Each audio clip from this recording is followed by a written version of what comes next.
করেছেন, তাই আমার সাথে এমন হলো।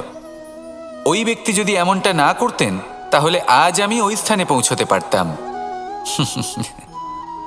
সবই আপনার দৃষ্টিভঙ্গির ওপর নির্ভরশীল, আর যদি আপনার দৃষ্টিভঙ্গি এমন হয় তাহলে তা অনুচিত। সত্যি কথা বলতে এই সংসারে ভিন্ন ভিন্ন ধরনের মানুষ আছে।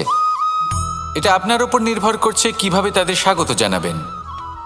একবার ভাবুন, আমি আমার দুটো হাত সামনে নিয়ে এলাম, দুটো মুঠো খুলে দিলাম।